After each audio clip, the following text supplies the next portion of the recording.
Everyone, it's Luke here from Astro Awakening. Welcome to my YouTube channel. Thank you for stopping by. I'm going to take a look at the Virgo full moon that's happening pretty much now where I am in Queensland, Australia.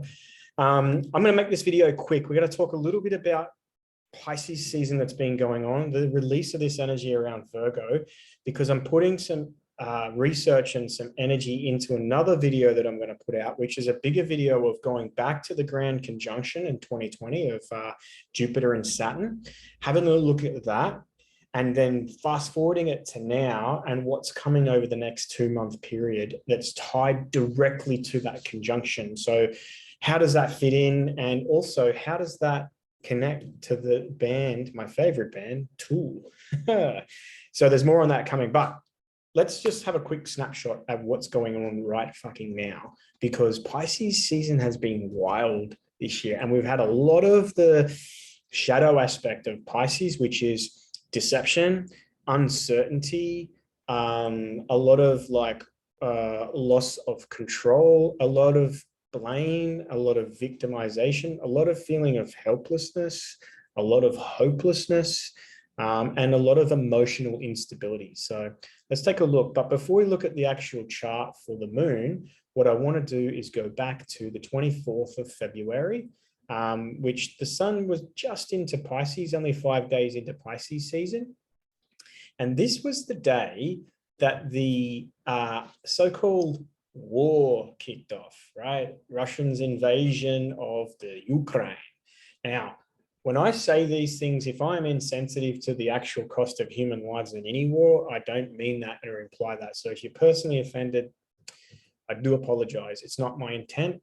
I do think that, all wars, elite wars, bankers' wars, royal wars, and who suffers is the civilians at the end of the day. And there's always casualties. So my heart goes out to those people that were, caught in the floods, as well as the victims of whatever is going on.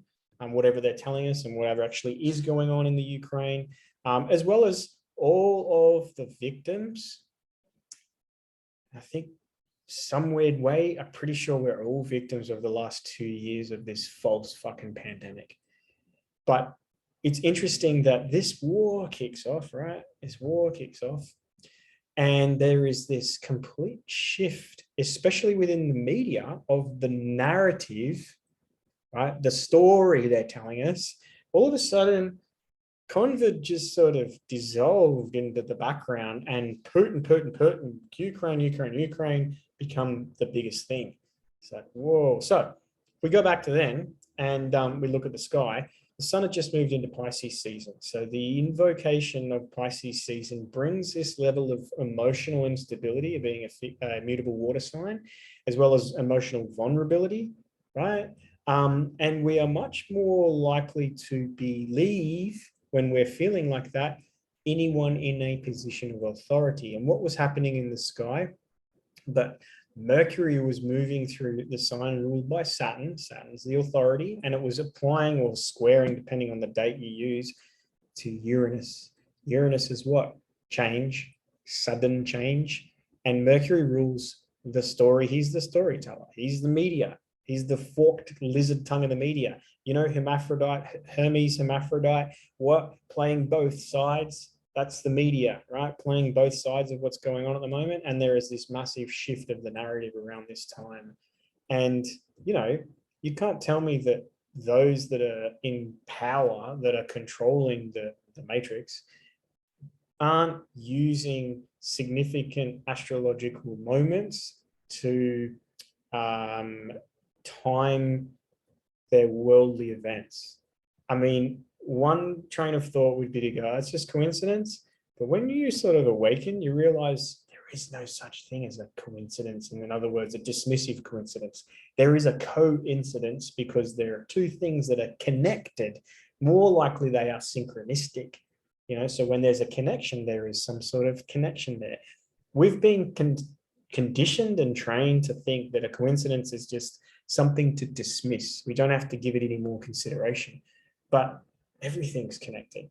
And when there is an obvious connection, such as what's going on in the world and what's going on in the sky, it's like, it's a coincidence, So there definitely using the movements of the planets to tell the story here, right? And that's the thing at the moment, is they're controlling the story. The government and the media are the propaganda arm of the government.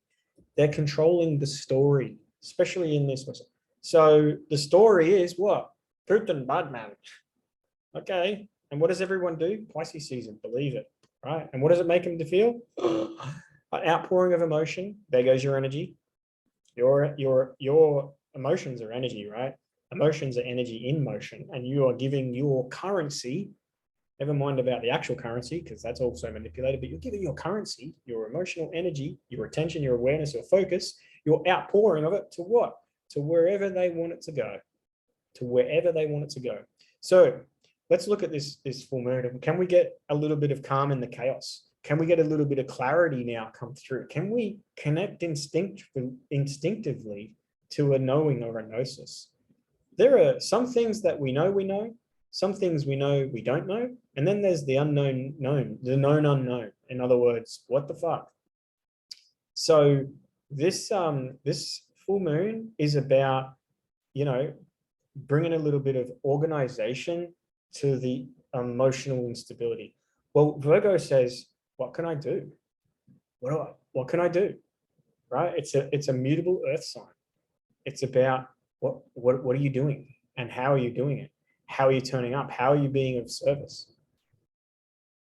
And the ability of Virgo is to analyze and to sort information and to extract from that analytical process what is useful, right? And to discard what isn't. You've probably heard me say it fucking many times because I find it a fantastic metaphor, because I'm a Virgo also, but Virgo rules the intestine of the body. It's the job of our intestine to extract everything that's good from the food we eat. The vitamins and the minerals and all of the good stuff gets extracted by the intestinal process. And then we do what? We shit out the rest.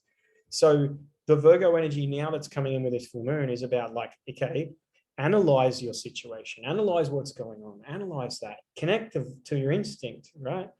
And then through this process of analyzation, take out what is useful for you and let go of the rest. There are things out that are going on that are beyond your control.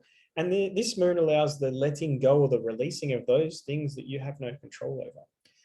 The interesting picture with this moon is it's the last moon of the astrological year before we begin a new astrological year and a whole new sort of energy coming through. So that's quite significant in one sense, and it's an opportunistic time to really get sort of grounded and get clear in your mind as to moving forward. What are you releasing? What are you letting go of? Especially, excuse me, my itchy nose is probably one of my moustache going. My moustache hair is going up my nose and itching it. It's not a coke habit. But like this moon is not only what's been going on in the last month, because there's been a heightened emotional state, right? And a lot of emotional vulnerability and instability. But this moon is also like, go back to 2020. Go back to 2020 and the collective emotional energy that we have been through, the fucking ringer. And what from that can you take? What have you learned? What's useful that you can bring forward into a new year, and what needs to stay in 2020 and 22 and 21 and all that fuck? What needs to like let it go? In the process of letting go, it's like going to the toilet. You know, when you're really busting for the toilet and you go to the toilet, it's a great toilet, like a release, and you feel afterwards, you might go, hey, how's that? You feel, oh, fuck, I feel lighter, right? Metaphor, it's a harsh one, but you get the metaphor. That's because you've let go of what? Everything that's no longer of use. That's what shit is. It's no longer useful. What everything else that is left is what? It's the purity, right? It's the sacredness. That's the good stuff. It's time to find your good stuff. Saturn is starting to come into the picture here. It's at 20 degrees of Aquarius and it's starting to move into a dynamic aspect to these nodes. Saturn, right? Authority, right? But also karma. And the nodes are very karmic as well. And we're going to go in through this sort of next couple of month period, and I'm going to expand on this idea in my next video. We're going to go into this period of a lot of, reap what you sow energy. right? So if you've been sowing good seeds, doing good deeds, then you're going to reap the benefit of that. If not, then you may be faced with the challenge that presents in your life as a result of that. This is what this Saturn picture is. And I feel like there's so many things that I can pull in now that I feel like this is going to be a really interesting period of time between now and the end of May in the collective. And the potential of some pretty intense energy coming through. Now, we're towards the end here of Pisces season on this full moon. It's 27 degrees, right? So we've got 3 days, literally 2 or 3 days. The sun is going to move out. We're going to have the beginning, which is the spring equinox, the sun moving into Aries, okay, in this new cycle. However, we're still going to have Mercury, Jupiter, and Neptune in Pisces, and Jupiter and Neptune are moving towards their conjunction in Pisces. Now, Jupiter is the planet of expansion, hopes, dreams, and growth, abundance. But Jupiter's energy can overwhelm and expand, and it can bring an expansive sort of quality to anything that's going on. So if you're in an unstable emotional state now, that very vulnerable to your external stimulation, now is the time to really practice grounding, getting centered, and just disconnecting, because these combining of these energies out there, I feel like it's just going to ratchet up and up and up to that of like, what the hell is going on, as we have this Jupiter moving into a conjunction with Neptune. And Neptune is the dissolution of boundaries, right? So what is real and what isn't real, and this whole sort of like lost in the storm or the fog and this like uncertainty. So we might have this Jupiter with Neptune and Pisces of like just real instability. Now, they had a conjunction in 2009 in Aquarius. So they come together in the sky roughly every 13 years. So it's not a big deal. However, when were they last together in the sign of Pisces? 1856. So no one earthbound at the moment has experienced Jupiter and Neptune in Pisces together. So this is the biggest aspect of 2022. There's some other dynamic ones with obviously, you know, Saturn squaring the nodes, and also this continued sort of squaring relationship to Uranus. But Jupiter-Neptune conjunction, that hasn't happened in Pisces for 160 odd years. This is pretty big. What is it good for on a positive sort of note, right? Well, spiritual practices, transcending, meditation, awakening of your psychic senses, compassion, selflessness. You know, on the negative, it's emotional overwhelm, it's loss of hope, it is total mental mind. What's the word? I can't think of the word. That's what it does. It's like, whoa, you can be lost. You can literally be lost in the ocean of emotion. So I'm going to expand on that in my next update. This is just a quick one to give you a bit of a heads up on this Virgo moon. Big, beautiful moon. Get out today and get into the sky and check it out. It has this Pluto aspect to it. Pluto, when it's configured to the moon like this, the full moons are about a release. So this could be like a pretty big release. You know, and it could be a release of where in our life we are not taking responsibility. We might be becoming aware at a deeper level where we need to actually just step up to the plate and do the work. You know, we've got Mars and Venus in Aquarius, still tracking through the sky together. And Venus is followed closely by Mars, into a square with Uranus. So within our personal relationships and our intimate relationships, there might be this tension of needing a bit of change or an adjustment phase that creates more individuation. You know, hey, this is who I am and what I want or need in the relationship, and maybe the other person expressing a bit of that too. If that doesn't get reconciled, it can create tension, which drives like, you're driving me crazy, or I need to break free.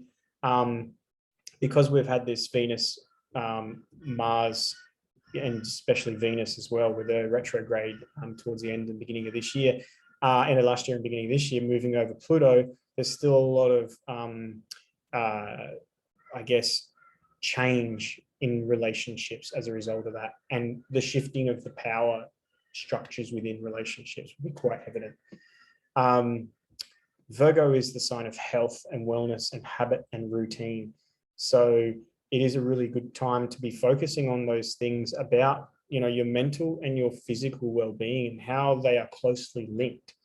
If you are, emotionally or mentally overwhelmed, maybe it's a time to just get back into some sort of healthy routine, healthy habit. Keep things simple. Again, give energy towards the things you can control, what you are responsible for, and everything else, it's symbolically turd. So let it be turd. And the process of good health that can come when you really do a good one. Anyway, enough of that lowbrow stuff. If you want a personal reading of guidance moving through these sort of times, then reach out. I'd be really happy to connect and bring some guidance from your chart. What can you expect in a birth chart reading? Well, this is how my sessions go. Generally, my clients come to me because they're wanting some clarity around something, and we can know what that is, or we can not know what it is. Doesn't matter. But in the session, in a weird way, obviously, quite a lot of the time guided by spirit, exactly what they need, the clarity and insight comes through. Because my gift is the ability to tap into the intuition and the connection to source energy, but are using your chart to do that. And I bring the guidance that's specific to you from your own chart. So if you want to have that experience, I'd be glad to connect. Otherwise, thanks for the watch. Make sure you hit all the buttons and see you soon.